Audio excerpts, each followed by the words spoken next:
One of the graphics cards I've recently bought has decided it didn't want to play games anymore. This is the RX 580 2048 SP from Elsa, and it just doesn't display out an image, and if you know anything about graphics cards, that's never a good sign. So I guess in this video I'm going to attempt to repair this graphics card and try and get it playing games again, as to be honest I can't really be bothered to return this GPU back to AliExpress, as their returns process is just really long-winded and overall I just cannot be bothered. So I guess it's more content for you lot, so let's get it mended, or try to at least. Okay then, to see the extent of this oxidization, we're going to have to open up this graphics card, and to be honest with this one, it doesn't seem like it's going to be that bad. From what I can see, it's only just 4 screws on the back of the actual GPU core itself, which to be honest is probably one of the easier cooler designs to do. I've probably got the wrong bit head here, so that never helps out when you're trying to take apart a graphics card. There we go, that's better. And then if we just put all the screws over to one side just so we don't lose them or anything like that, because that's the last thing you want to do.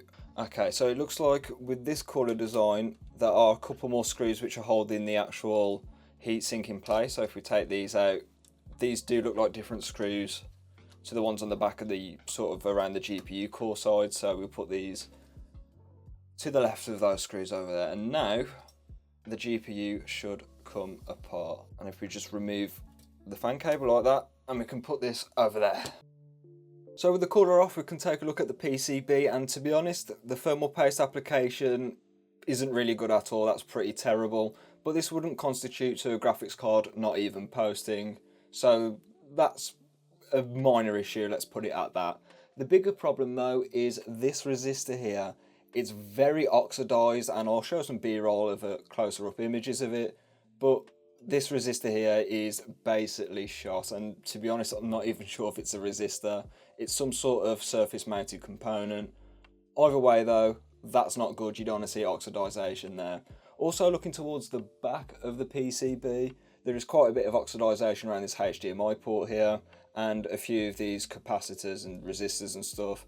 There's quite a few, well, traces of oxidization there. So what I'm going to do is I'm going to try and clean this up with some isopropanol alcohol and see if that might get rid of some of the oxidization and potentially get this GPU to work. So let's try and just clean up this surface mounted component a bit. I'm not sure if this is going to work in all fairness, but I don't have a soldering kit or anything like that, so this is probably going to have to do for now. To be honest, looking at it, this resistor looks like it might have exploded at some point. It's definitely showing signs of maybe exploding. I'm not too sure if whatever I'm doing here is going to work. As for the oxidization at the back of the PCB, we can tackle this pretty easily.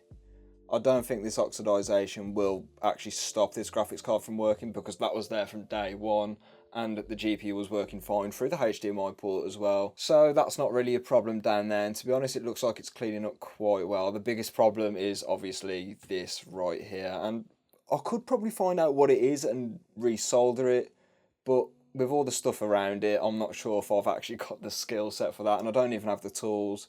So yeah, I think I might be out of luck here, but it's worth a try at least. Just looking at the rest of the board before we put it back together, and the power delivery looks totally fine. There's no issues here with any of the MOSFETs. These resistors or chokes look perfectly fine, and there's no swelling on these capacitors either, which is great, but yeah, this is still a very big concern. So now it's time to put it back together. I'm not going to change the thermal paste because, if I'm honest, I'm not sure if this GPU is going to work.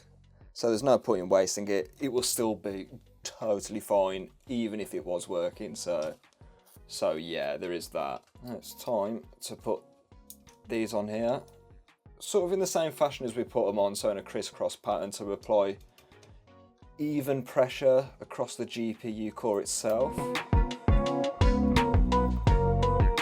And now for the last one. There we go.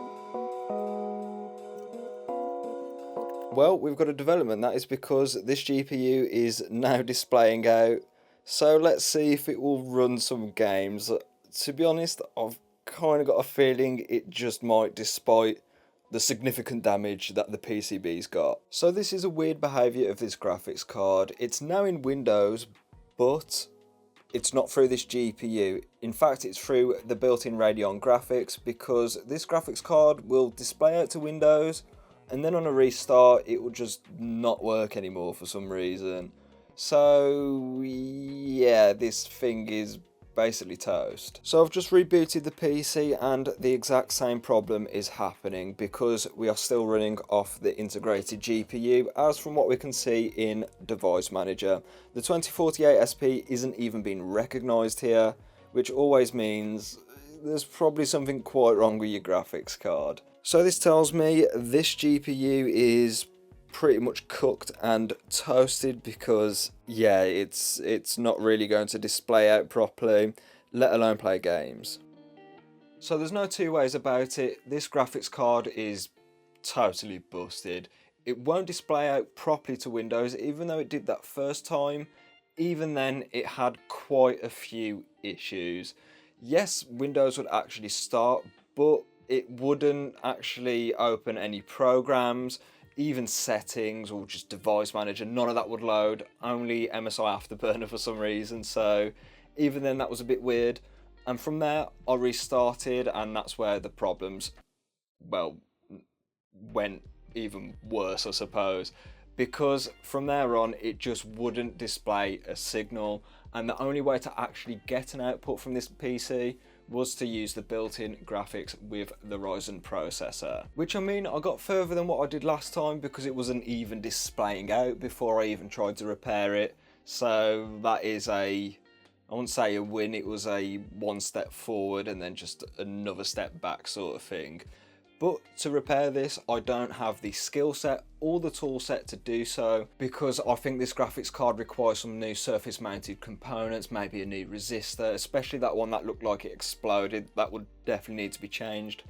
But I have no experience with micro soldering, or not the tools to do so either, so it's kind of out of scope for this GPU. One thing I can say for certain, and that is, do not go out and spend your hard-earned money on an Elsa graphics card. From what I can see, they're a AliExpress sort of China only brand. They're not really in Western markets on marketplaces such as Amazon or Newegg from what I've seen. But from the state of the PCB and just the graphics card in general, from what I've seen today, do not spend any of your money on these graphics cards. Absolutely, well, they're a joke, to be honest, because of the state of the thermal paste application and all the oxidization over the PCB. It's absolutely terrible. On the other hand, with other graphics cards which I bought from AliExpress, including that 5700 XT, that has been a solid card. It's from Milsey, so it's from an actual different brand, and my brother's been using that in his gaming PC for about, I think it's almost 6 months now, and he's had absolutely zero issues with that graphics card. So it's not a blanket problem with AliExpress per se, but with the Elsa brand, just totally avoid them. They're really not worth even investing in, judging from what I've seen today. But if you want to see how the RX 2048 SP got on before it blew up basically, there's a video up there for it. And I'll catch you in the next one.